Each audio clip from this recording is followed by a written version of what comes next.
Now, as advertised, this is part 2 of JT's mixtape with our special guest, Max Powers. And if you guys like this content, please hit the subscribe button. And if you're listening on Spotify or Apple, please give me a 5-star review. I'd really appreciate it. With that out of the way, let's start the show. God bless.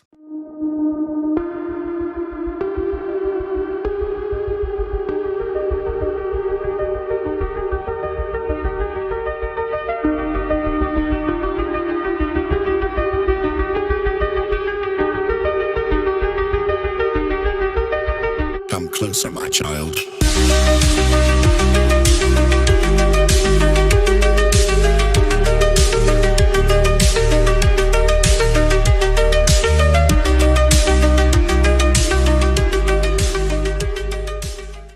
All right, let's switch gears here. Actually, you know what? We're going to play Max's video. Many theorists claim we are the survivors of a global cataclysm and that our accepted historical timeline is rife with inaccuracies and intentional omissions. Roman historian Flavius Josephus wrote in 79 AD of the European wars of old, describing giants taking part in these wars, often turning the tide of battle, quite literally standing a full man above the rest, inspiring horror among the ranks of their enemies. Even our own modern soldiers allegedly faced off against a red-headed giant in the mountains of Afghanistan in 2006, in a now classified but fairly credible encounter. Is it possible giants are a very real, very hidden part of humanity's past? I find it odd that the subject is so taboo, as a simple change in the pituitary gland still produces humans above 8 foot tall in modern times. In just a few years ago, a tomb of giants was discovered in China, thought to date back to about 5,000 years ago. I find that date interesting, as by all accounts, our currently academically accepted timeline starts right about 5,000 years ago. 2012, a German news outlet wrote about a bizarre archaeological discovery made during an excavation in Egypt. The discovery was a mummified, presumably human finger. The strangest part was, the finger was over 15 inches long, or roughly the size of a 6 foot tall male forearm. Based on the measurements, the creature would be 5 meters, or over 16 foot tall. The publication detailed that this massive finger was discovered in 1988 in a pyramid hundreds of miles northeast of Cairo. Swiss entrepreneur Gregor Spory came across an unidentified grave robber who showed him this ancient relic. The finger was kept in a knapsack wrapped in several rags and linens. Gregor was allowed to examine, measure, and take photos, but the grave robber considered the finger a priceless artifact and refused to sell it. Gregor describes there being a musty smell as the finger was unwrapped and the tip of the finger had split and was growing mold.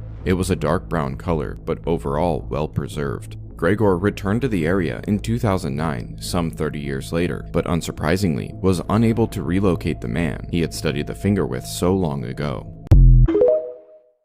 Wow, what a great video. I really like that one. That was excellent. It was interesting the way you started that video, especially was like we're living after an apocalypse, and it's like biblically, we have the flood of Noah. And of course, we've done recent research about there was a cataclysm in late antiquity is really not talked about in history. Really interesting stuff. But yeah, the giant stuff is obviously fascinating. It is sort of weird the way you say it's like why is it so hard to believe there's giants? Because like there's literally giant humans today. You know, like Shaq is a giant. It's just something that happens now. And we're like, oh, look, the world's tallest man. And it's not a big deal. Now, I don't necessarily think that's what giants were. And I'm not like 100% there were giants. I'm like maybe 89, 91%. But I'm not necessarily saying that's what giants were, but it's easy to see like, oh, okay, we have humans, we're all about the same height, and then among us humans, there's some people that are like 6'8", and they're obviously like put together differently than the rest of us. And then we have people that are like 8 foot tall, and some of them have a really hard time throughout life, and their organs don't develop right, but then some of them do, and some of them are like to scale, and all their organs are fine and everything. So how crazy? Why is it so taboo that there could have been just like another offshoot, another race, another mixing of, peoples from before us? Well, you know why? Because evolution. Yeah. And yeah, evolution. And if we admit that, then we have to admit everything that comes along with it, the cataclysms. This is okay. Well, I saw this really funny. I mean, comedy is like one of the best ways to get the truth across in a lot of ways. and because it's so biting.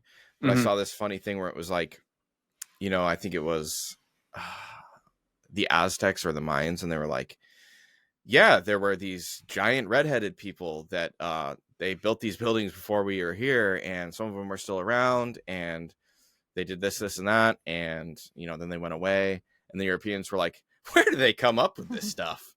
It's like, what do you mean? They're just telling you that it happened. But it's like the Europeans immediately were like, no, that's not real. Well, actually, that's what we're told that they said. But it's interesting The if you look. Europeans probably bought it at the Well, if time. you look at I mean, if you look at the major famous explorers, they all wrote about encountering giants in the Americas. Like all of them did. And so there was a really interesting account. Actually, I know from Graham Hancock's special on Netflix, Ancient Apocalypse. It's so crazy like how on the nose this stuff is. Where again, like that you have obviously they have the Bible, and the Bible talks about giants being in the days of Noah, and there's giants afterward. David and Goliath. Goliath's like 9 feet tall. So there's specific giants mentioned in the Bible. And And he's then not you rickety with a poor heart either. He's a no, giant no, he was like well, they said his beast. like his spear was like a weaver's beam. So like these guys were like big and stout. And like obviously Josephus is great. Like you brought him up, is that Josephus like chronicles like the antiquity of the Jews, and he talks about all the kind of the other kind of probably apocrypha, and he kind of puts it together on like the understanding of things they have. But yeah, like giants weren't just tall; they were something altogether different than us. And again, like that's biblical. You have the sons of God, the angels, mated with women. They created this race of giants. It's interesting in the beginning of your video or part of the video you mentioned that 5,000 years ago they estimate that they discovered this. Obviously, that would have been in the days of Noah. But no, going back That, to what the that's like conquistadors. the beginning of our accepted history. That's like where it starts, right? Right. Well, again, it's funny that that's pretty biblical. But the conquistadors actually mention that the Aztecs told them that the Aztecs, like when they came out from inside the earth, and Mhm. when they came out from inside the earth, there was giants where they were at, and the giants had built all the megalithic structures there. And then in their mythologies, then the sky god sent a great flood and killed them all. And it's like that is wild to think that if I mean, at least the history we're taught, if they had never heard of Jesus, the Bible, anything like that when the conquistadors came over, that's pretty remarkable that story sounds exactly like like Genesis 6, 7, and 8. That's exactly it's what it describes. Mhm. They also say that the giants looked weird, like you were saying. And Josephus actually has a quote. I don't know if you know this, Max, but Josephus has a quote. He says, "The bones of these giants are still on display; that you can see them today, and the sight of them these giants were surprising to the hearing and surprising to the sight. So apparently, they made a terrible noise that was shocking to the way people hear." Wait, And while it they're says, alive? yeah, apparently he knew Okay. that they were alive because they're surprising to the hearing. And he says they're terrible to the sight. And he said, and their countenance looks like nothing normal of order. Looks like not, I forget, something unlike anything of ordinary men. That's what it is. Their countenance is unlike that of ordinary men. And it's very, and so like he talked about the giants being deformed, and you mentioned those different types of giants. And I'll tell you something interesting. I don't know. What do you want to say? You want to say something? All I was gonna add, I was just gonna add, like, I wish you would have been a little more descriptive because I'd love to hear how. I can Tell me tell you how. how. I'll tell you Yeah. how Okay. right Good. now. So like there's a reason why the giants look deformed, and there's a difference between the deformed ones and the proportioned ones, because deformations come from inbreeding. They come from Right. inbreeding. Okay, and so you'll get the six fingers is because like it already thinks it makes the hand, and then it's like, but the data is saying, oh, we still need another thumb, and then boop, you get another thumb. So it does the doubling of digits starts happening from inbreeding because the data is there and it doesn't quite see it right. So you get 2 rows of teeth, you get inbreeding, you get second sets of hands and arms. These kind of polydactylism, these kind of things happen from as a result of inbreeding. It's a different type of deformation that comes with other types of inbreeding type or other things, genetic deformities happen. So a lot of the genetic deformities, you'll get things like Siamese twins. That Mm-hmm. comes about from genetic this is a cat that comes about from genetic inbreeding stuff as well. And so with the genetic anomalies that are taking place in a lot of these giants, you'll get deformalities where like parts of the body are hunchbacked or larger than as well. All of these are inbreeding type deformalities, okay? And like bodies that don't function properly. These are the kind of deformalities that we see in a lot of gigantic people, a lot of large people where they can't walk. It's the similar sort of deformalities we see in inbreeding defects, okay? And so you got to understand that like the reason why the giants were deformed, and in fact in Native American stories over in who built Machu Picchu, their native story is that a large race of slow moving deformed homosexual giants built Machu Picchu. That's what they believe. It would be hard for them to breed, though, if they were all that. Like that wouldn't. Well, obviously, it's hard for them to breed, but they're the Indians are like, look, giants, and then they watch it for and they're like, ew, they're gay, perverted, and they were obviously they're like gay. Yeah. Hey, finish that pyramid, but he's still gay. Yeah, exactly. So that's the thing, and so like that comes about from the sexual perversion. That's why they're deformed, though. And so like a lot of the giant people, some of them come out perfectly proportioned. It's not them, obviously, but it's somewhere along their line there was inbreeding that was going on, and then they bred back into normal society and they became more normal-ish looking, but the genetic sequencing of those defects still resonate within the lineage. And so that's why you see it. Could there, so are we thinking that there was maybe an uptick of inbreeding towards the end of their line because there was fewer and fewer of them? Yeah, exactly. They were trying to preserve their line. That's I think what was happening. I think the best way I could probably explain it would be like the story of Atlantis. If you remember if you ever heard what Plato basically said about Atlantis, so he got that story from Solon, and Solon got it from the Egyptians. And what they said was that Poseidon had 10 sons.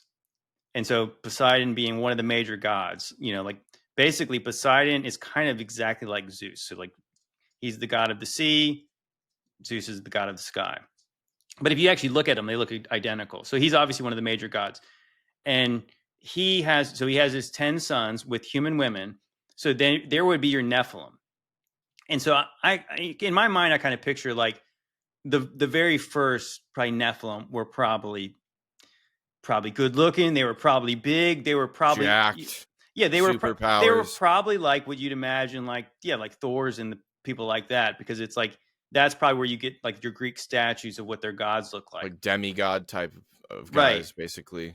But then you can imagine, especially if there's kind of this divine judgment where like they can't do that anymore. And then but they're trying to keep these royal bloodlines because obviously the princes of Poseidon would rule the place and anybody related to them would be ruling. So yeah, as they continue to kind of interbreed, kind of like the monarchies today, that's why they got all jacked up teeth. Like you can imagine like the inbreeding gets more and more. And then so what Plato actually said was the divine spirit started to dwindle in these people and they started to become really, really corrupt. And then the gods decide to judge them with the flood. So if you go into the book of Enoch, it mentions that like these giants were like, they were cannibalistic and they were horrible. So it's like there was something about them that degraded as they probably did. And you can imagine again, because they were not something that God intended. That's why they got so deformed. But they still had, the interesting part is they still carried some kind of knowledge because even they say in like the Greeks, they talked about Cyclopean architecture, meaning Cyclopses built these buildings, which is the weirdest thing you could ever imagine. But that's why they call it that. And you see like like you think about even like what the Clash of the Titans movies, and there's like a Cyclops and obviously it's deformed giant. But they must have had retained some kind of higher knowledge from something else that made them still smart in some ways. And that's exactly what the Native Americans basically say here, because these giants were an ability, if not intelligence. Yeah, they were, because it does seem kind of contrary that like they were able to build like a very exact civilization that's aligned to these constellations and solstices, but then they're cannibalistic and just deformed. Because you'd think because it's kind of like the mythos of like giants are just like they're kind of big and dumb, Yeah, but that's they're like not. that's like what was passed down, I feel like, along the generations, and like in all our myths and stories and stuff. It's like the giant is always the big lumbering like dumb guy, that It can got barely that form thought. that just happened later in life Yeah, that because of makes the sense. Yeah. Maybe that was inbreeding. later. And so that's what ended up happening. But like even the word maximum right now comes from the Roman emperor Maximilianus or Maximilius or whatever. That's where we get the You word ever heard this, maximum. Max? Yeah, It's the word crazy. maximum comes from this emperor who was where he was massive. He was over like 9 feet tall or something. Yeah, like 8 or 9 feet tall. I think. Bro, Yeah, he was a a Roman emperor. Maximilianus or Maximilianos or for something like that. I forget. But that's where we get the word maximum from. And so it's like that's because he was huge. He was Max, but he wasn't deformed. He was perfectly proportioned. He Mhm. was like a scary big giant dude apparently. And so like Mhm. nobody was gonna like question this dude. And this is why we got the word. This is where we get our words from. And so like there were better well proportioned. The more genetic diversity you get better proportions. The more pigeonholing of genomes, the more you get deformalities. So I think Yeah. over time they started to get a little bit more Down syndrome or just not as well affected to be reality, like from these type of things, the genetic deformations. That's what ends up happening to a lot of them. And Yeah, so that's what that was basically reflecting. Another like little interesting tidbit before we move on is just that I think, and I don't remember if it was actually a lot or if it was just a few that stuck out to me, but a few people that had a problem with that video, they were like, that thing is fake. That could have just been fake, and it very well could have been fake. The finger that the Egyptologist had found with the grave robber. But I had to edit that video, and I had to find like the pictures aren't great because I think he took the pictures in the like late 70s or early 80s or Mhm. something. The pictures aren't great, but the pictures disgusted me of this big finger. You can see the imprint where the nail bed was, and where it was severed, there was bones sticking out, and you could see marrow in the bone, and it was rotting. And like I said, the pictures weren't great, but like editing them into like a format where I could show all 3 pictures and then zooming in and out of one picture, like I had to look at it a lot, and it disgusted me every time. Like it looked very real to me. But yeah, I mean, like I said in that video, the finger was the size and like diameter of like a very big, like 6'5" guy's forearm. That's crazy. Here's actually a pretty good transition, especially because people saying this stuff's fake, to show in response to that.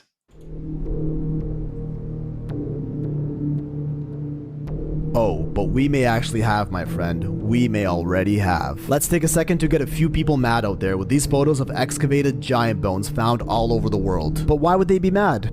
Oh, it's because these are fake. That's right. Every one of these photos of giant bones have been deemed fake, but I'm gonna show you the real ones. Photos like this are claimed to have been part of an archaeology Photoshop contest back in the day, but were they just part of a cover-up? Let's start off easy. These 6.5-foot femur bones are confirmed real and weigh around 1,100 pounds. But they were of course labeled as dinosaur bones, belonging to a species called sauropods. Real convenient being able to just slap a dinosaur label on any potential giant remains we ever find, huh? A lot of people will say, it's only one bone, where's the rest of the giant then? Oh yeah? Where's the rest of the dinosaur, motherfucker? But you know what? They might actually be dinosaur bones, so let's not jump to conclusions yet. Like this 2-headed mummy discovered off the coast of Argentina in the 1600s, measuring 12 feet tall and currently on display in a museum, confirmed by many physicians to be real. Now there's this, a giant skeleton over 23 feet tall, uncovered in Ecuador and 100% confirmed real, which was later dismissed as an ancient sloth? Like, come on, they're just making shit up at this point. Another photo from Ecuador, kind of blurry I know, but almost no evidence pointing to it being faked. Here's a giant footprint fossil in South Africa, 4 feet long and estimated to have belonged to a being 24 to 27 feet tall. And finally, there's this,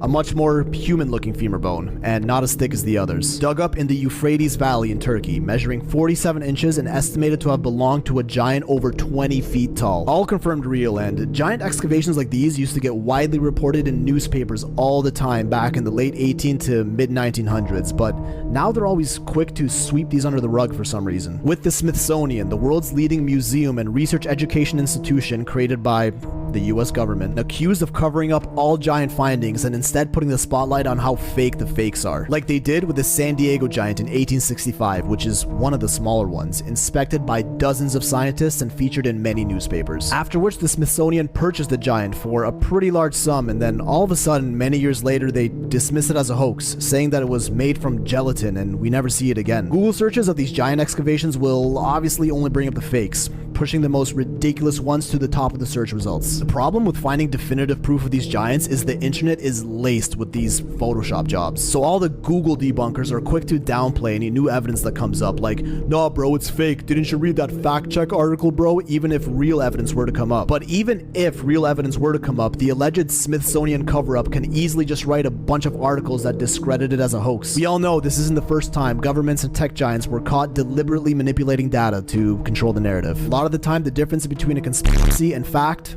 is time. Now, I'm not saying this is 100% one of those cases, but keep that mind open, people.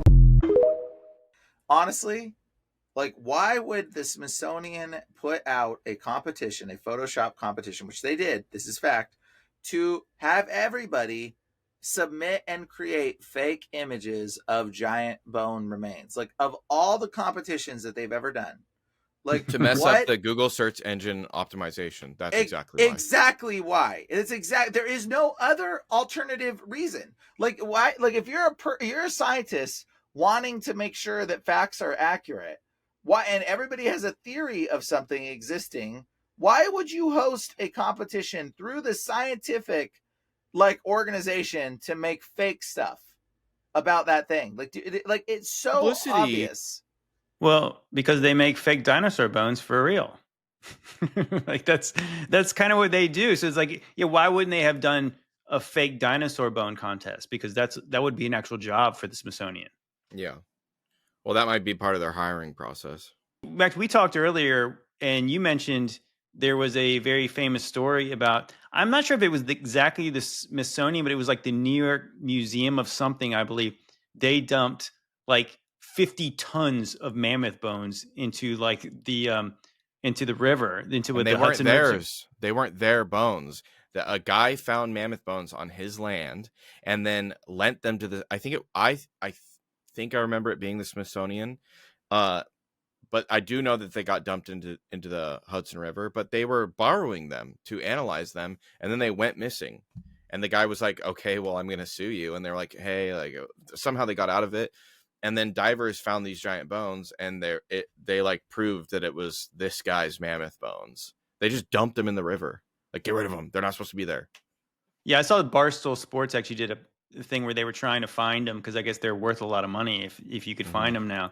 But yeah, the guy, I know he went on Rogan, and I think it was a guy. I think they owned property in Alaska. Yeah, and they just had tons of them.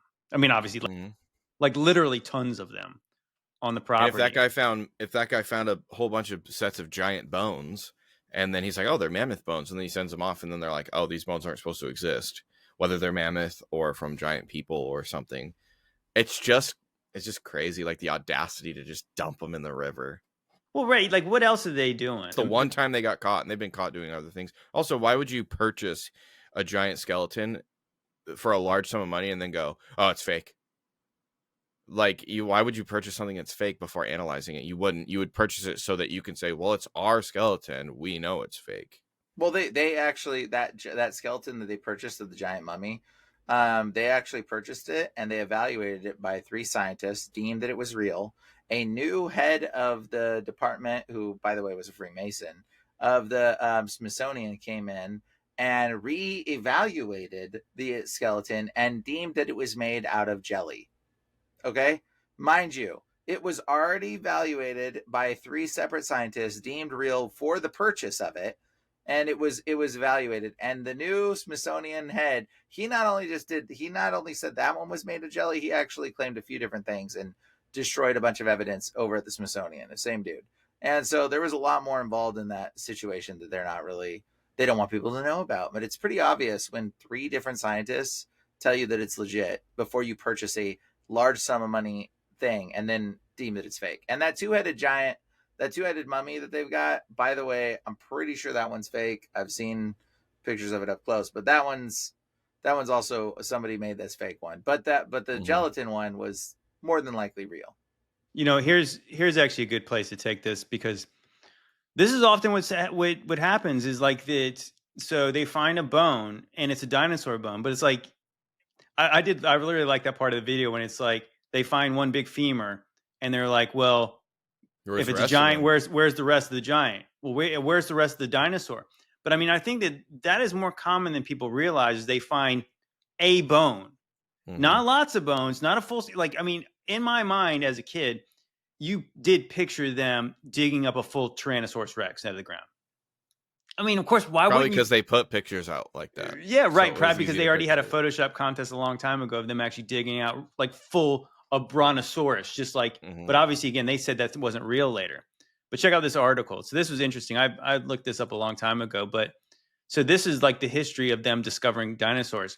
So what was really interesting, in 1677, English naturalist Robert Pott published the first known illustration of dinosaur bone. Only he didn't know what it was. At first, he wondered if it was a fossil discovered in Oxford, in England. He thought it at first was an elephant bone from the Roman Empire. But later, this guy actually concluded that it was the femur of a giant humanoid. And it was only later that another guy from Oxford in 1824, William Buckland, decided, no, actually, it was a dinosaur bone. But it was the same bone. And what was really interesting about that story, too, I found it a long time ago, was the bone is missing. They don't have it anymore. So, like, Shocker. this one guy Wow, discovers of the course. first dinosaur bone. He concludes it's either an elephant or a giant. And then about 200 years later, some guy says, "Oh, bro, you found a dinosaur bone." And then so everything else they find in the ground is now a dinosaur bone. Also, That's there was like 2 or hilarious. 3 people way back in the day when dinosaurs first became a thing. Like what we know about dinosaurs now, it's like that's one guy's idea and like his train of thought, because there was other people that were like, no, this is what they look like. No, this is what they look like, and they were probably all wrong. But it was a big race to be like the dinosaur guy.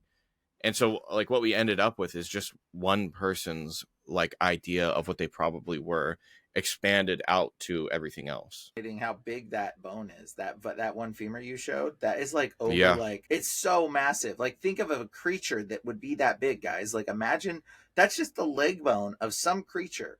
There is not a single creature that we've ever seen that's even remotely that big. And That's they're just not insane. arguing that the bone isn't a bone. They're just arguing that it's not from a person. So it is a bone. Yeah, we did a whole podcast talking about dinosaurs, and obviously I came from the place of like, it's all fake. I mean, I'm not saying that dinosaurs, like whatever, like, or giant lizards or dragons, whatever you want to call them, I'm not saying that those kind of things didn't or couldn't exist. But what I'm saying is like the whole story behind the dinosaur is not science. There's no science behind it, because again, I said like the name means terrible lizard, and now they're saying they're birds. So the name is kind of nonsensical now. And then what they're depicted as, again, the dinosaurs in the museums are not even actually any bones they found. They're like recreations of bones that they say they found. And then what they depict is in the illustrations of them and the animations, that's what it is. It's like you can't take a skeleton and then in your own mind put flesh on it. We were talking, we were just seeing stuff like we were looking at baboon skeletons and weird kind of animals. Like if you had no idea what that creature looked like, in your mind, like you say, hey, this thing was from like a million years ago. What do you think it looks like? Of course, it would have scales and it would have like Yeah. big old fin on its head, and it would probably breathe fire. Like, you know what I'm saying? Like that is not science. And that's exactly what they teach little kids. For some reason, if you ever turn on the TV for a little kid, it's like they're showing them dinosaur stuff and they're showing them outer space stuff. It's sort of like mini propaganda for little kids. But yeah, It's a fairly unscientific scientific field, kind of seems like. Yeah. This is probably what they look like. And then you're like, well, what if they look like this? And they're like, we already told you what they looked like. Okay. You're not a scientist. And you're like, okay, all right. Okay. And then 20 years later, they're like, also they had feathers. And you're like, whoa, I thought we knew what they looked like. Yeah. Back off, bro. I'm a scientist. All right. Let's see. We're going to switch gears a little bit. This actually is might be a good transition. It's more ancient mysteries. What is a conspiracy theory that you cannot believe people do not talk about? Because mine is the plane of jars. And this isn't just some boring old monolithic ancient civilization that was super advanced. This is actually insane that people do not know about this. This is by far one of the weirdest things the US government has ever done, and I can't figure out why. First and foremost, there's a massive field in the country of Laos that is littered with these guys, these massive stone jars. Some of them have lids, and when I say massive, I mean 9 feet tall, 20, 30 tons in weight. And the weirdest part is not that there is a local legend telling of a race of giants who won a victorious battle over the land and then created these stone jars to make celebratory drinks. It's actually something called Operation Barrel Roll, which was a covert CIA mission. While most of the country was distracted by the war in Vietnam, the US government dropped more ordnance on Laos than all of World War II combined, and one of its primary targets was this field of jars. To give you a little perspective, that's over 2 million tons, or on average a plane load full, released every 8 minutes, 24 hours a day, for almost 10 years straight. I cannot for the life of me figure out why the US government would go to such great lengths to smash a bunch of giant jars in a field to bits. So if you have literally any ideas or conspiracy theories on this topic, I would love to talk about it because no one else is talking about this, and it's kind of driving me nuts. They were full of black goo. To stop the parasite from spreading. That's crazy. Yeah. I'd never heard of that before. That's wild. Yeah, okay, I got two of the greatest conspiracy minds that I know. Theorize wildly, Max. So you go. So your first guess is the black goo from like the Alien franchise. I mean, that's just what I thought of when I saw the lid. I was like, oh, that's interesting. But I would like to know more about the amount of land that was taken up and how many there were. And I mean, the guy covered it. You don't drop that much ordnance on nothing. Like, for some reason, the US government was like, erase that. And what I'd also like to see is like an analysis of like what they're made out of, because there's obviously still quite a few of them standing, unless those pictures are from before I mean, that's a full-blown campaign. That's hundreds of millions of dollars on servicemen and fuel and ordnance and an aircraft carrier to keep the planes running. Like, I would love to dig into that more and find more out about it, because that's insane. Doesn't make any sense. Yeah, I have never heard Also, of it. Laos was Laos like, okay, I mean, what are they gonna do? But it's like, I feel like someone in Laos would be like, hey, what are you doing? I tell you what, the guy, I think most of his pictures, by the way he was showing them, he didn't really do it justice that those were 9 feet tall until you saw somebody standing on them. Mm-hmm. Because it's like, it's hard to understand the scale, but like, if they were trying to blow them up, I don't think they did a good job, because they look like, Or if they're really widespread and these are just pockets of them that they didn't see or something.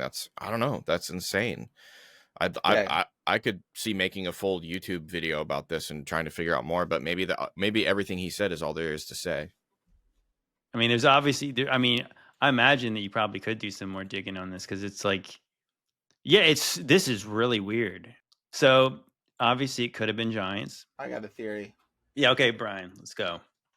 Okay, there's two. I've got a few different theories, but one, there's these massive jars. I've heard about another place that also had some of these massive jars in it in another area, but not in Laos. I forget where it was. But there's a few different theories. Okay, one, they were tombs. Supposedly was one of the theories, that these had tombs with remains. But first, something to note is that the giants, or the Nephilim descendants, have an ability to manipulate stone to a degree that we can't today. They had an ability to carve it like butter, in a sense. Okay, so the fact that these are made out of massive stone, whatever technology or whatever device or whatever understanding they had, somehow they were able to melt the rock. So these were being created for whatever purpose, either as tools, or either as tanks, or either as, fermentation spots, or whatever it was related to. The giants built this, and demons had an ability to make these, to manipulate rock. So these could either be tombs for demonic things, they could be food holdings for demonic things, or giants. They could be cups, I guess, to some degree, but these are pretty massive cups. Maybe it's just like a pillar. You put a person in it, and then you squish them down and turn them into bread. Grind your stones to make your bread. I don't know. It's like a mortar and pestle thing for him. But like I mean, who But knows? that would have been a lot. That would have been a big operation too, if they were using those for any kind of food preparation or storage or anything. They had a lot of it, whatever they were making. Yeah, and the Well, fact that they wanted to bomb it is so obviously indicative of the fact the United States government's been trying to cover up the evidence of giants for a long time. So that's obvious. yeah, the one thing that really gets me though is just like, okay, so if it was related to giants, which I mean that's my guess, just without going into detail about it. It's weird that they're all together, like, because if you had a jar, it's like, why would you have a field of jars, and like what's around there? My question is, doing any of the kind of research we do, I would like to go dig into the ground, or I'd like somebody to dig into the ground because I want to see what's under that ground. Because that might give you the real clue. It's like, because obviously you can, every bit of research we've done recently, it's like that there's this layer, probably at least 15 meters up to 45 feet of like this civilization that's under here. So you'd have to dig pretty far to find out what's under all that stuff. But yeah, like that what it gives me vibes of is this thing. Have you guys heard about the stone spheres in Costa Rica? Mm-mm. These things are all over Yeah. Costa Rica. Oh, okay, yeah. And you can, and you're really not getting an idea of the scale of them until you put a person next to them. Let me see if I can find one with the It person. doesn't look like anything to me. Just a bunch of rocks. Yeah, sometimes rocks are just round, and it's like that. Why are, gosh, where I got a picture with a person. Look like marbles. Someone was playing with those back in the day. I mean, it's I'm really guessing these are probably giants' weapons. They probably would Mm. carve these as weapons, because if you carve a ball into a round thing, it is more powerful when you throw it. It will actually destroy things without the rock cracking. So it seems to me like this is some type of giant ball that the giants would throw and use as a weapon. And so they've figured out that if you carve it into a round shape, you throw it, your ball lasts longer and you can pick it up and throw it again. Because if you throw just a normal rock, distribution of weight goes, because those are pretty perfectly symmetrical. So the way of distribution of the weight when it hits will like distribute around the surface of the ball. So that looks like a weapon to me, like a weapon of some kind. That's what if what it I was see. what if it was like a cannonball? Could be a cannon, Or even a sling. Imagine like a 20, 30-foot sling rocketing that thing out of it.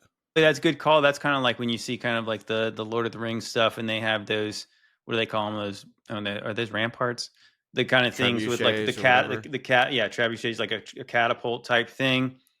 But yeah, it's like what's interesting is, again, going back to that thing about the Aztecs, they actually wrote back about, or the Spanish wrote back that they were trying to take these Aztec cities, and they literally had this giant, like they had a giant that was hurling boulders at Spanish, and it was like really difficult to take this place.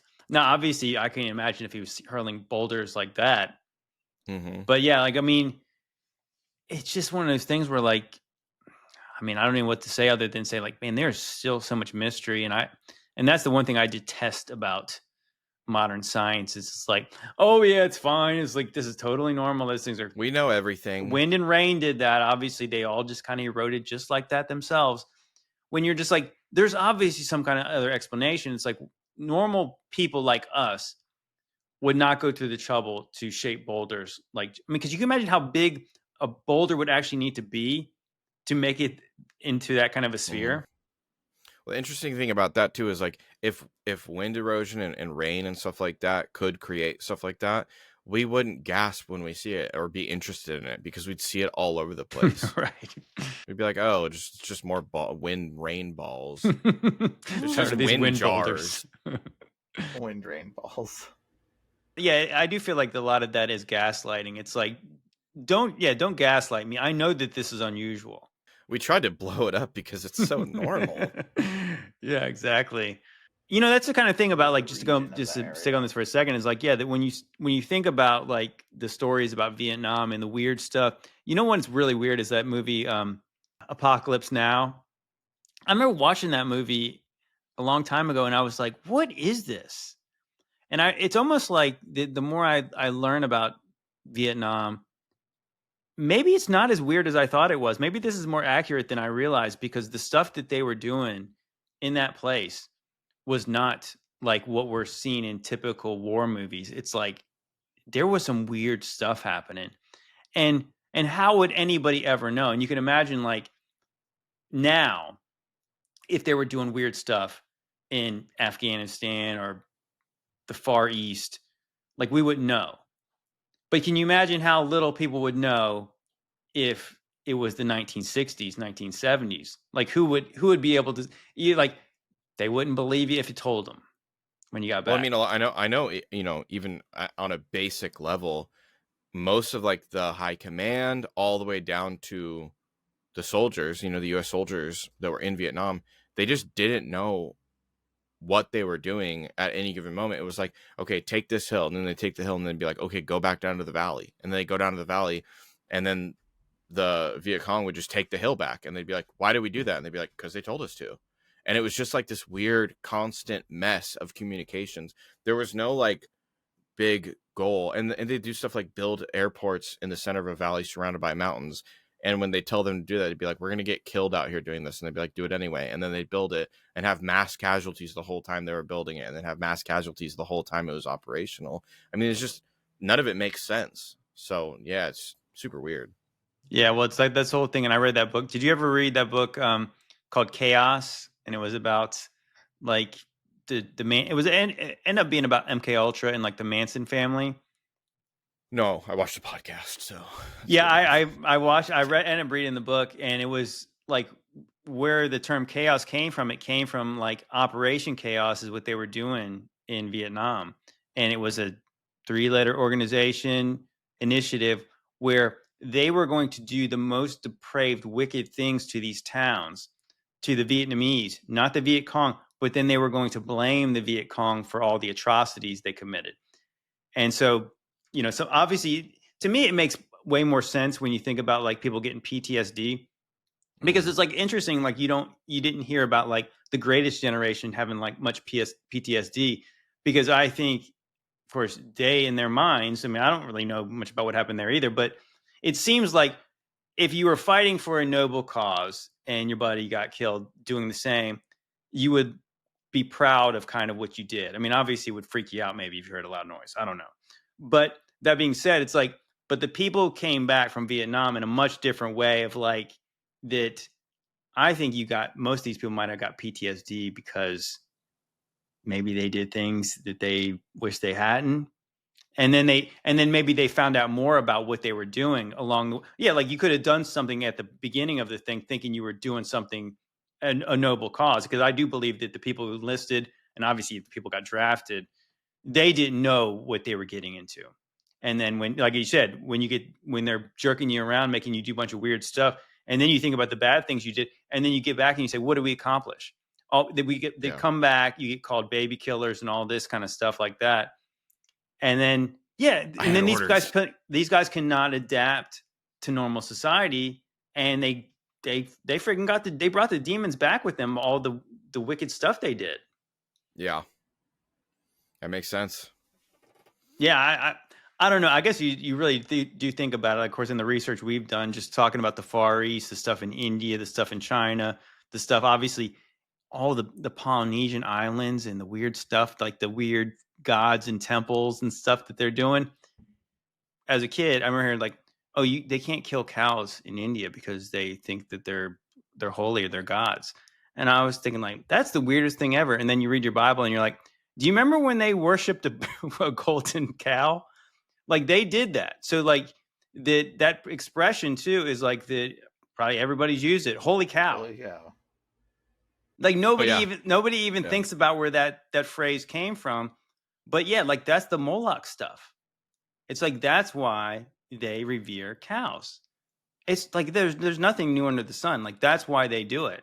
But I mean it's one of those things where like that yeah, that's why when you see all the pagan idolatrous looking statues and just weird things, but again, we went back the last 2 podcasts we showed the temples in India are so intricate and insane. Like these people, I mean, again, what we're seeing probably today, like in the same thing in our culture, is that we have been born on third base. Like, you know what I mean? Like, and we think that we hit a triple. The people, we built our societies on top of greater societies, and they've done the same thing. Maybe in some cases they didn't do as much as we have, but whoever did that, whoever carved those temples literally out of a mountain, one stone. You know, those temples, some of those temples have so much loot in them that sometimes when like the GDP isn't doing so well and the government's not doing well, they like approach like either the families that kind of own the temple or the whatever religion is owning the temple, and they're like, hey, we need to open up that door and see if there's treasure behind it, and there'll be like huge gold reserves, and they'll pull those out and leave some in there, and like there's so much. There's stories about that. Yeah, it's in one of my videos. It's in one of my like obscure mysteries videos, because there's this one temple in India that they've opened all the doors, and then the one they think that has the most treasure behind it, there's like a curse written on it, and they're like, please let us open it. And I think there's like a family in charge of it, and they're like billionaires, and they're like, don't open it. Don't open it. You don't want to open that. Yeah, have you guys seen the Mummy movies? Isn't it interesting? Did you ever do a video, Max, about like the curse of King Tut? No, that's a good idea though. Yeah, I mean, I actually thought about doing that video, but I never did it. But yeah, like, so Dibs. Just kidding. you got it, man. Like, so there's all kinds of people associated who were involved in the excavating of the tomb of King Tut. Yeah, they had like either they died themselves, they had tragedies in their lives. There was like it's pretty widespread about who was involved in that. And I thought, it's interesting, like biblically, I forgot who is the Bryan, do you know who like that kind of snake looking faced statued guy, like, the guy who's related to King Tut? He's the one who really kind of is serpentine looking in his depictions. Gosh, I have to look it up, but yeah, but he maybe see if you can look that up. Look up I don't know if you look up slanty-eyed serpent faced pharaoh. Google, but yeah, like, hey, who are you calling slanty-eyed serpent? But no, but he is like like, so there's like Nefertiti, and then there's like, I think somebody like him, and they are shown to be depicted with some kind of elongated looking skulls. And was then Shmenkar? Shmenkar? I mean, you can probably look it up. Like, who is King Tut related to? That looks pretty snaky. A lot of people. Or Akhenaten? Yeah, I think it's Akhenaten. Akhenaten, yeah. You want to share? You got a screen share? No. I don't know how. Let me see. I'm bad at this. I typed in King Tut's cousin, and it came right up. Okay, so he's kind of got these weird features, especially for like compared to the rest of the people. And then I think that his mom might have like an elongated skull, King Tut's mom. So all that to be said is that Akhenaten married Nefertiti. Okay. Mm. And so they're in the line of King Tut, right? I believe so, but they had like 6 daughters that all had cone heads. Yeah, so what I was saying though, like to think about it, like biblically, that was so hot back then. Well, I mean, obviously, then they did do the cradle headboarding, and I think that to me, it's like they tried to attribute all the elongated skull to the cradle headboarding, but it's my belief, it came from somewhere. Yeah, it's the belief they were trying to emulate something else. Mm-hmm. There was some kind of, it's obviously not a good look, but I mean, if it was associated with somebody who was royal, you kind of understand a little bit. Yeah. But to go back to what the King Tut's tomb and the curse, it is interesting to think biblically you have this kind of hybrid race, right? It would be like the Nephilim. And the book of Enoch says when they died, they're the ones who became the unclean spirits. So it's kind of crazy to think that like you opened up this tomb that could have been, King Tut could have been a Nephilim. So you're opening up a tomb. It's like spirit comes rushing out. You're literally opening up a tomb full of demons. Because a lot of times in many cases they would bury people there with him. Like his servants and all. I'm not sure if that's the case in King Tut's. I've heard that. Yeah, I don't know if they did that with him, but I've heard that before. But yeah, it's like you opened up this tomb. I mean, it's like it literally is like a movie, right? You open up this tomb, you let out this evil spirit, this restless spirit. And then all these bad things befall all the people who are involved. But that's real. Yeah. I mean, so the results were real. Like, was there a demon released from those pits? Probably. And I don't even think it was like just people that were directly involved. I think there was a few people that were there that like died, and then their family members died, and then their family members died, and it was like people just, it was like a really bad curse, or it was like a really bad coincidence, depending on how you look at it. Yeah, I mean, if you believe in coincidences, it was definitely one of the worst coincidences ever. We talked last week about the bells. Let's do a video about the bells. Just take a look at this. One of the few bells of the old world survived, hidden and buried in Lithuania.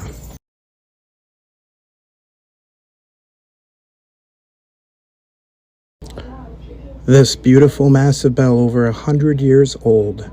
Look at the machinery it takes to lift it out of that hole. Just look how heavy it is. But what happened to all the bells of the old world? Where did they all go? The ones that used to adorn all the church's towers. They tell us they were removed and melted down for ammunition in one of their many ill-fought wars at our expense. But what we were intentionally not made to realize is just how important these bells were in the old world. Churches, temples, buildings adorned with bell towers were not just idle places of worship. They were the healing centers of the old world, operating similar to the principles of the Rife machine, using frequency and vibration, a technology and capability known very well in the old world. Why would we be allowed such empowering freedoms? There is no profit and control to be had in a healthy patient. And that's definitely not the business model of modern medicine. Question everything, friends. Until next time. I love that Dr. Regenerated guy. Mm-hmm. Every time I saw one he's of his great. profiles, I was always tried to follow him. So the bells. You know what's interesting? So where my mind immediately went when I was thinking about the bells. So what is the most famous bell in America? Liberty. The Liberty Bell. The Liberty Bell. So I was trying to. I went into ChatGPT and I said, how did the Liberty Bell get its crack? I mean, has anybody ever talked about that?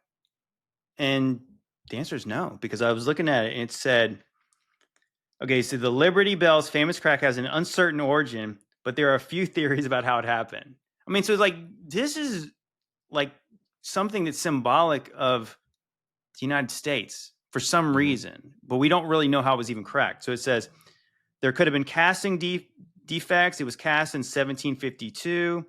And then it says, yeah, they made it wrong.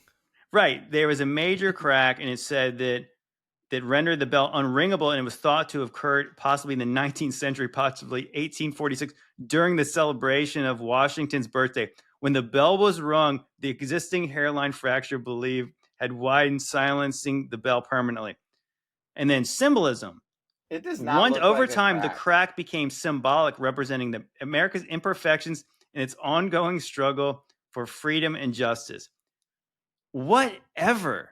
They were ringing the crap out of the bell when it was like they're celebrating. Oh shoot! We rang the bell too hard. I didn't know you could do that, dude. It does not look like a crack. Have you guys seen it? It looks like an intentional cut. It's like split, like it's that. like, and it's like it goes like it looks straight like a cut. It doesn't go into like a crack. Wouldn't have a gap. Yeah, a crack would just kind of split and it would widen, but it looks gashed. Yeah, you're right. The Liberty Bell. What a joke. Yeah, that doesn't look like it would. I mean, like seriously, you rang it too hard, bro. If it was cracked, it would crack all the way to the top. It would be a hairline. Like someone took a lightsaber to it from the bottom. Yeah, that's what it looks like. It looks like a lightsaber by Qui-Gon Jinn. Yeah, like what's the bolt? I'm sure they have a reason, like stability, or to keep it from cracking further. But what's that bolt in it? I guess that's probably what it's for. Yep. Look at that. There's the idiot who rang it too hard. Also, bigger than that, get your scale right, Illustrator. Yeah, it's one of those things you learn, and it's like it really makes no sense. Yeah, are those real pictures? This is weird. I mean, it's like I don't even get it. I mean, like I said, it's one of those things where it's just like it's a thing, but why is it a thing? Yeah, it's like a big American symbol, but why? What was it? I mean, it does make sense if what Dr. Regenerate is saying is true, is that maybe it was a symbol that this old system was going away, Mm-hmm. the system with the bells. So the real question is, what were the bells for? And yeah, many people who've done the research we're doing right now have said, obviously, the frequencies, the vibrations from the bells potentially had some healing effects. Maybe something else. Something they were doing something with these bells. I never heard him say like he believed they were shaping the stones in that kind of way. But actually, I did kind of say that in the last video about how that if you could manipulate some kind of stone with cymatic patterns, like if they could somehow soften the stone and then you ring this bell and then it creates a shape in it. Because that's what I've often wondered. It's like, especially when we were going, like we were showing the pictures of the Indian temples, the amount of repetition and the complexity of the shapes is inhuman. Because it's like you couldn't chisel that like that, but if you could repeat a sound, Yeah. and that could shape the stone, that actually does make sense to me a little bit. I mean, I can't really comprehend it fully though. I mean, on a very basic level to me, like what pops out about the whole bells thing to me, because I've never really thought about what they did. I've just thought, oh, they probably had some kind of use, and we don't even have that knowledge anymore, because the whole world doesn't get rid of a thing that's extremely common and used all across the world, all within like a certain couple decade period within 1 century, and then they're never used again or never made again. That doesn't happen for no reason. We're not doing this anymore. We're moving on. That's not allowed. That is really weird. Think about how many think about, we never saw a global mandate until 2020. That never happened. Mm-hmm. Yeah. So it's very rare that the whole world, even if it's within 10 or 20 years, removes something. And then you have to think about the infrastructure that was holding up all the bells. That infrastructure was removed, and then they weren't put back up ever. And then it's so American for us to be like, well, we're keeping one, but we'll ruin it, but we're keeping one. We're keeping the broken one, the one that doesn't ring anymore. You know, it's interesting. Somebody in the comments last week said, "It's a Wonderful Life." You know the famous phrase in that movie, the little girl. Every time a bell rings, an angel gets its wings. That's really weird. That's a weird thing to say. Like, why would you think that, little girl? That's not biblically accurate. Like, what are you talking about? Like, why is that line in there? Have you ever heard it? Like, maybe, I was like, yeah, that is weird. Yeah. What does that mean? Where are you getting this? Bells aren't allowed. We don't talk about the bells. We only talk about the crowd. That's funny. Yeah, that's interesting. Yeah, it's like it does feel like sometimes we're seeing these things, and we were talking about like the Luigi Mangino wearing the Lee Harvey Oswald outfit being marched out the same way by even like a guy in a tan suit next to him. Like, it's so weird. It's like it does almost feel like these people are rubbing it in our faces. I wonder if they finished that perp walk and they're like, what the hell? No one shot him. Where was the shooter at? Gosh, where's Rubenstein at? Dang it. No, I mean, like it is like, I mean, it does seem like that was the only thing missing to recreate the whole act. It was that. But yeah, you're like, it does seem like, I mean, I guess the thing is like that it is amazing how we could be blind to all this stuff. Like, yeah, nobody asked questions like in class. What's up with the bell? Yeah. What do you mean? It's just, it's the Liberty Bell. But why? Yeah. Oh, because it symbolizes the imperfections of America. What do you mean it was imperfect? Like, what are you talking about? I thought, weren't they trying to make a more perfect union? Also, no teacher is saying that. We're moving on. We had a bell. It broke. Philadelphia, something. Dude, children, think about this. The new Generation X or whatever they call it, Generation Y, whatever this new gen coming up, bro, they probably some of them have never even seen a bell. Think about that. Yeah. Like, in a few more years, people are going to be like, what are bells? Like, that, like, literally, that's what's going to happen very soon. Like jingle bells? Like Santa? Yeah, they're going to be like, what are bells? Like, silver bells? Yeah, I mean, the bells were obviously a very big deal for some reason. It is. It's like we've kind of lived in the post-bell age. Isn't it interesting? The Germans from the 30s were trying to create that UFO type device, the Bell. They had some kind of Bell technology, and it was, yeah, they tried to say it was some kind of like almost like UFO type flying saucer thing, but it obviously Maybe must it have was a worked. sonic weapon. Oh shoot, that reminds me. Oh, I'm gonna just play this video right now. I gotta play this video. This is actually will go perfectly about that.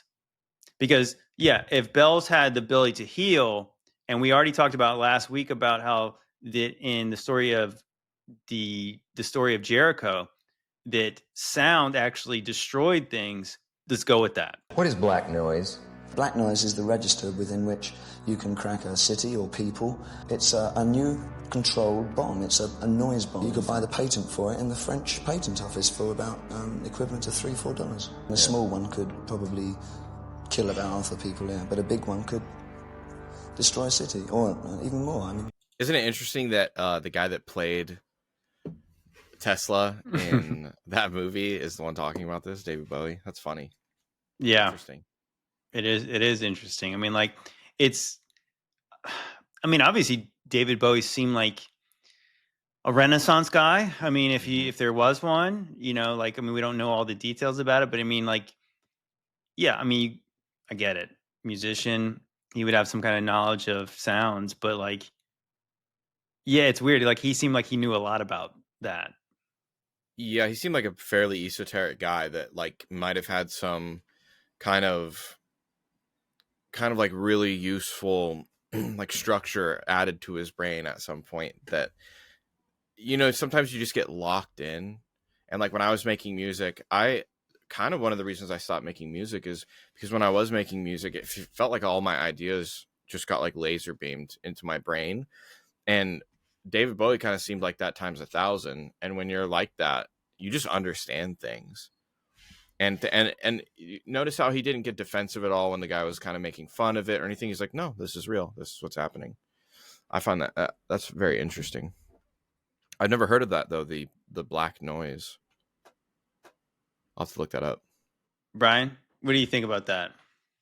There's a lot of different things. This is like a whole nother, you'd have to do a whole podcast, bro. You're trying to talk about simple subject that is like talking about the sound waves and things, man. Like, bro, there's like I would have to go into Tesla's theory about wavelengths are everything. Like black noise. I mean, it's well, just not so much. I mean, let's just focus on the fact that David Bowie knew so much about it. I think that's the more. Well, that's I mean, weird. I think we are off with it with the knowledge. It's pretty unusual that he's just like, "Why are you asking about that?" And he just like pops off like some explanation of it. Clearly, David Bowie's like knowing something, learning something. I mean, like, why would he even be like, "You can buy a patent on it at about $3 or $4"? Like, why would you even know that? Like, who would know that? I don't know what the French patent office is. Yeah, like, yeah. Why? Yeah. Well, he was looking into the patent. Like, yeah. Well, how would? Yeah. It's like the amount of things he knew about it.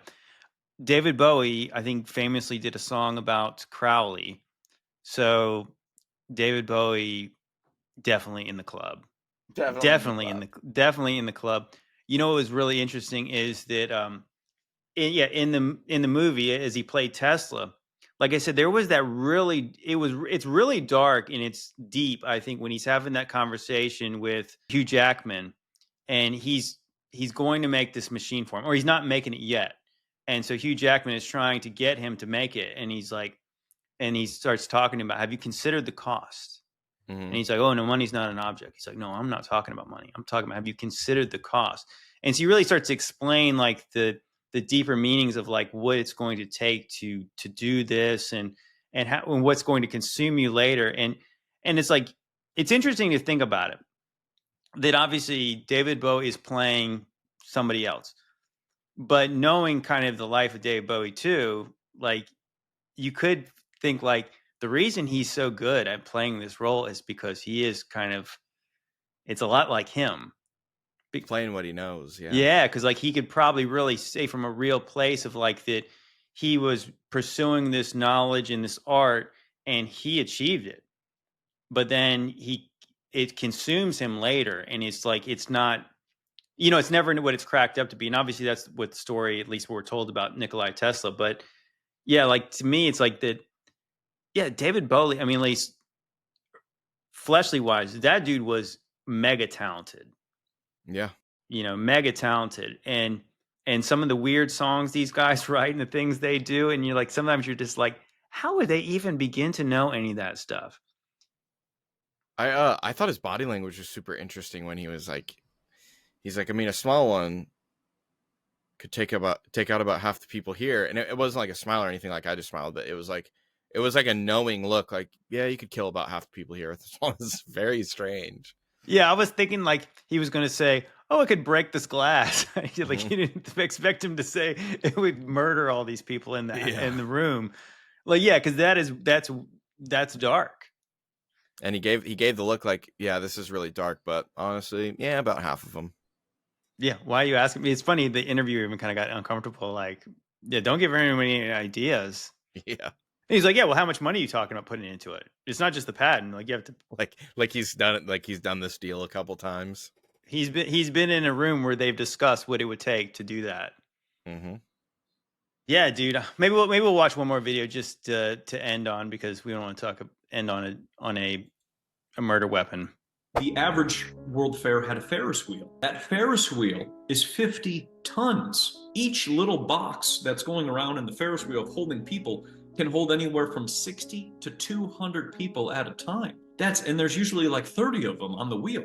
They said it took 10 minutes for the wheel to go around one time. Think of the energy that would be required just to do that. And all of these world fairs were all outfitted with light bulbs. Every single one. Thousands and thousands and thousands of light bulbs. And you're seeing all these things going, wait a minute, but that didn't come around till this time. This is how much energy we're producing at that time. This is whatever else. What I started to realize was all of this stuff has already been here. It was just all of these things being put on for show. And when I'd go even farther back to like the 1700s and the beginning of the 1800s, they were showing people this exotic jewelry from Russia and all these different countries, which is mind-blowing, made out of pure gold and silver and malachite and stones. That's just, you look at it and you can't even fathom something like this. And that's where I started to realize all of these things being shown have already been here. They're just being stolen, taken away, and moved to other places, and then put on display as if like King this, was the one who did it. And it's like, no,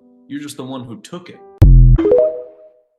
Man, the main thing I think when I see stuff like that is just like what we were talking about earlier about societies building on top of other societies, Mhm. and how we don't really have a lot of the knowledge.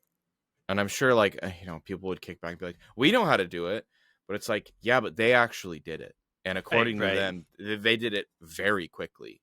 And then they disassembled and took it all down very quickly. We can't do that. And it's just, I think the song choice is perfect because it's like very melancholy, and it's like it feels like we could have lived in a world that beautiful, and I think it feels like that because we all have this kind of genetic memory of people that did live in that time or in periods of time that were like that, and now we're in big gray windowless boxes Yeah, and no, it's eating sludge and they want us to eat bugs. watching 2 minute or 30-second videos on repeat and stuff. Like, oh man, but I love, you could make a great cinematic movie about the world's fairs and stuff like that. It's so beautiful, regardless of what it was. It's so beautiful. But that's one of my favorite topics that I haven't made a video about yet, is the world's fairs. I think that they're so like interesting and esoteric and mysterious. They're so mysterious. And even if you read up on like, well, what were they and how were they built and how are they taken down, it's still really mysterious, even if you know all that stuff. Yeah, I think all those stories about how they were put up and taken down. Well, I mean, the part about them taking them down is true. The part about how they Mhm. built them is not. I don't believe that for a second now. But I think When they say, oh, they were all really light because it was all plaster and stuff, it's like, except for the oh, buildings that did not get demoed and they're all made of stone. Like yeah. that's like, it's a little contradictory the way they show it. Actually, there's another good video, and I'm gonna have to play. I'm gonna save that. I'm gonna tease that one. Oh, Dr. okay. Regenerated. Yeah, so he had another video about the palettes of fine arts in Chicago, and that's the one. That's at least one of the buildings they left over from the 1893 Columbia exhibition. Insane. Actually, there was a big moat or a big old pond in front of it, and it doesn't exist anymore. So all the infrastructure obviously was all temporary too, because they just filled in like ponds and fountains and all that stuff. Yeah. But the crazy thing is is that like I guess the thing that got me on that video was the Ferris wheels. It is sort of a weird thing. It's like that. Let's just say that for 1 minute, I'm sure everybody with me is on board already. But what if this stuff was from a remnant of something else? Was the Ferris wheel just meant just to go around like that and just to carry people, or was that some kind of a machine that worked something else? Like it was turned into like a amusement park Right. ride, but was there something else to it? It's really interesting when he's showing like, because the Ferris wheels that people would know about, like the traveling amusement parks and circuses or whatever. Yeah, there's like two people can sit in a little cart, but he's showing like a gondola, like like a gondola from like a thing where like Yeah. those things were massive. My first idea for that would be like, what if it was some kind of like elevator or something, in a big structure, Mm-hmm. and a bunch of people would ride up and get off on a floor, and then the people would get off on different floors or something like that. But yeah, that's really interesting.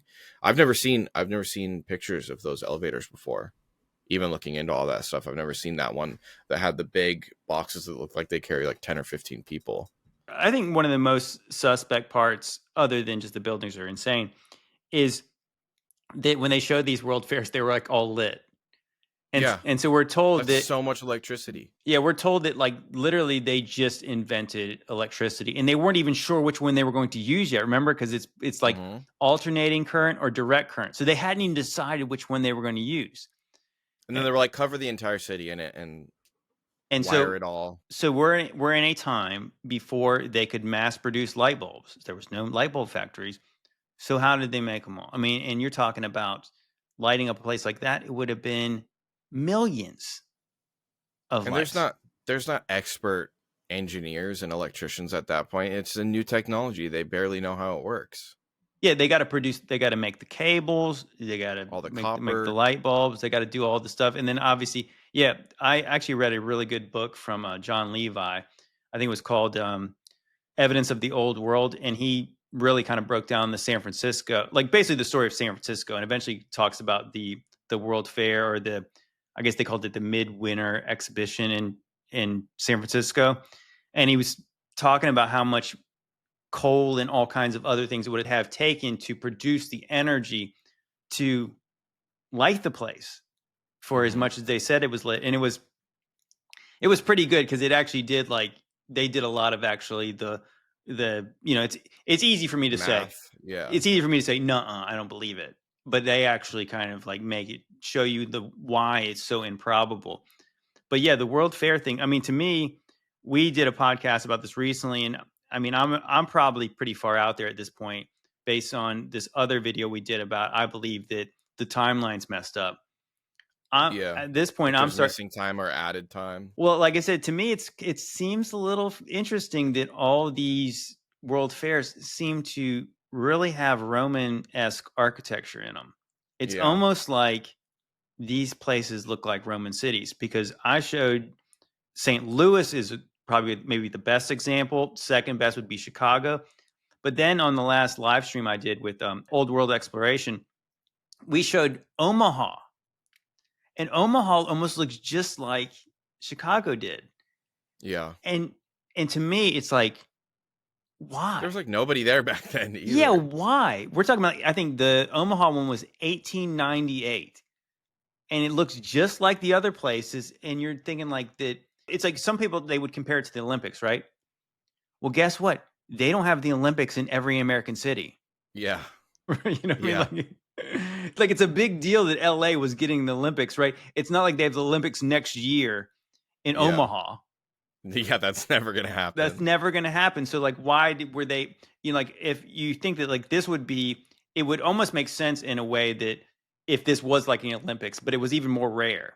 We're going to do Hmm. this one thing in this one city and everyone's going to go to it. Cause it's kind of like, well, we already went to St. Louis. We already went to Chicago. Well, I'm not going to Omaha. I'm definitely ain't going to Omaha. Yeah. Maybe we'll go to San Francisco in a couple of years. But it's there. But they were And all doing the them all the time. They were doing them yeah. all the time in all these major cities. It does really reek of a cover story of these cities were there. They look like this. The pictures are going to eventually, people are going to see the pictures. These things need to go away. because we could never rationalize to people that if you saw all the cities in America with Romanesque building, like not just DC, Yeah. but all of them, like to that scale, not just like, because obviously there's one-offs in almost every city. Like there's like Pantheon looking buildings in every city in America. Have you seen it's either On My Lunch Break or My Lunch Break on YouTube? Yeah, definitely. Mhm. He does like really good breakdowns of like how many bricks they used, how many bricks are in the building, well, who how long did it take to get all the permits and stuff like that. From the moment they had the idea to build the building to the time where the last one I saw was this massive courthouse. I think it was in Indiana, and it's like millions of bricks, and it would take us now like 5 or 6 years to get it all built up with all the permits and stuff. And from the moment they got the land to the moment the building was done was like 12 months or something like that. Yeah, there's the crazy ones where it is the most ridiculous ones is the 1 year timelines. But I said that specifically in our live stream. I said because I'm a contractor, I'm a subcontractor, so that I am more kind of the finishing work. But I do do structural framing and stuff when the building calls for it. But still, the way it goes now, which you think would be more efficient, because I literally get plans emailed to me. I don't have to go anywhere to get them. But some people who justify, they say, "Oh, there wasn't regulation back then." But for some reason, they built better buildings that will last longer, not worse ones. We're not talking about them popping out shacks in barns. Better ones that'll last longer out of way crazier to handle materials, and then they last forever. And now our buildings are like made of ultralight materials, but they also don't last at all. I said, obviously, that's the irony of people saying that, when some people would say, like, again, because I actually in the drywall business, metal framing and plastering business, and people would say, "Oh, those things were only made of wood and plaster." I said, "What do you think things are made of now?" Yeah. Like, do you think that like they're not making wood buildings now? Nanotech. All those apartment buildings you see are all made of wood frame. They're all stick framed. So, but what I was going to say is that, so by the time I get a set of drawings, I can only imagine how long it's been since the owner decided he wanted to build this building, right? But when I get a set of drawings, and let's just say it's a $1 million drywall job or something like that. I mean, obviously a pretty big building. Usually I wouldn't even, if I got the job, I wouldn't even be on site for like a year. Yeah. So like I They wouldn't have to even do everything else. Yeah, so I'm saying like I don't even know how long it would take between you get somebody who wants to build a building before you get one shovel of dirt out of the ground. And so then it would be really interesting. I would love to we need a mathematician in the house to do this research about, because if you look at lots of cities, especially once they start to expand westward, almost all of them have this kind of 1840, 1850 timeline. Like I would love to see, I want to hear how many people there were, and I want to hear how many buildings were being built at one time. You know what I'm saying? Like, because you really put it in that kind of way, because it's like literally they get to some place and they say, "Hey, we got to build the city now," but they were coming out to go look for gold. And then 5 or 6 years later, the entire city is built, but there's only a few thousand people there, and it's like some people are looking for gold, some people are butchers, some people are cobblers. Like not everyone can be construction workers, right? Not everyone's out there drawing blueprints. That's what I'm saying. It's like you have, and again, then to make it the way that these buildings are built, and then when you see like these cities and they have a cathedral in them, you're like, dang, that must have took more than the rest of the city, right? But yet when you see the early pictures like San Francisco and places like that, they have multiple cathedrals. There's not one building under construction. Even it's funny when you actually look and you see the construction pictures of these buildings, there's very rarely any people in the pictures. Yeah, that's what I love about them. And it's like mud roads, and they have like a donkey with like a crappy wooden cart behind them, and it's like the most incredible buildings you've ever seen in your life that are like 15 stories high or something. I do. This is probably my favorite topic recently, because it's just like, because it is like you're looking at pictures and you're like, that is the stupidest thing I've ever seen. It's like you have this unbelievably like just gigantic place, and then the contrast between the people in the picture and like the surface around it. A lot of times it does. It looks like, I know specifically, I said my wife and I were watching that show Yellowstone, and so they keep showing Helena, whatever how you say it, in Montana, like the Capitol, and they keep showing the Capitol building. So I was like, of course, as I would do, I look it up like to look at the pictures, and it looks like it's in the middle of nowhere. Like when you see it first built, and then you see like, some guy and a couple guys standing around a donkey, and then there's like a wood shack next to it. You see the contrast could not be more stark of like, who decided they needed that in that time? That's not the first thing you build when you establish an outpost. You don't go giant Roman Capitol building for the government that will be here in 25 or 30 years. Let's get that out of the way, and then we'll figure out a water system. It's like the idea, fake it till you make it. Well, we got to act like we're Yeah. Rome, and maybe we'll be Rome one day. But that is literally the story of America, is that Thomas Jefferson wanted a Roman city, so therefore they built a Roman city. But I said, again, I went to ChatGPT and I said, it's interesting, just the story of DC is that, so DC was built between Virginia and Maryland, and they did that supposedly because they did not want one state getting more power. I said, okay, that makes a little sense until you think about it. It's like, so where did the people who built the city stay while they were building a brand new city from nowhere? And if you look it up, they say they lived on people's farms. They lived in tents. Get out of here. Like you And for how many years while they built the city? Yeah, it's like, can you imagine? And this is the time of like supposedly like these free people. We just got liberated from the British. And it's like, you guys are going to sleep in tents and you're going to build me a castle. Yep. So the monarch, say what? And it doesn't belong to either state either, so don't go putting dibs on it. It belongs to nobody. It just belongs to it belongs to the public servants. Yeah. Obviously, guys like George Washington, who didn't want to be king. Remember that story? Like they wanted to make him king, but then he really didn't want to be king. It's like, isn't it funny? Just even that story, just for that, and we'll probably have to close here. Is like that what we're told about George Washington. He was so modest. They fought against the crown, and they said, "Hey, let's make this guy king." Like that's literally what they tell you in the story. Yeah.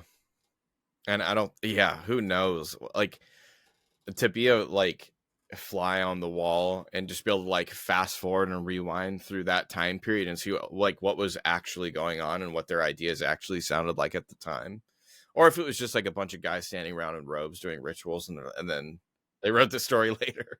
I think it was more like these guys dug cities out and then they claimed them, and that's why they're the founding fathers, and then fought over them. Yeah, but you could imagine you could imagine like a SNL skit where it's like the guy's like, yeah, we just conquered the crown. Let's make this guy king. And everyone's like, what'd you just say?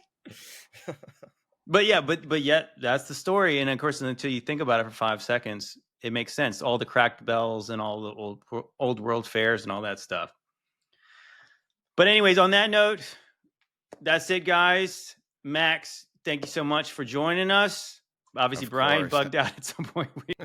You know what happened to Bryan? Maybe the black helicopters got him. Mac, you heard his door get kicked down. You got anything you want to promote? Tell people where they can find you. Not really. I mean, I'm on Parapsych TV on YouTube. That's my main thing. I'm Parapsych TV on X, which hasn't really done any numbers yet, but I'm planning on using it more. And I just really appreciate the opportunity. I love talking with you. So thanks so much for having me. Of course, man. Anytime. Obviously, this is a lot of fun, and obviously, we talk. Maybe we'll collaborate on something in the future. Maybe talking more about the old world. Just for a little preview of that, what we were kind of talking about setting this up is like doing an actual video together, and we were talking about doing something about the Smithsonian. So I'm sure we'll be working on that in the next couple months. Yeah, that's exciting. Well, anyways, dude, I really appreciate it. All you guys, thanks for watching. God bless.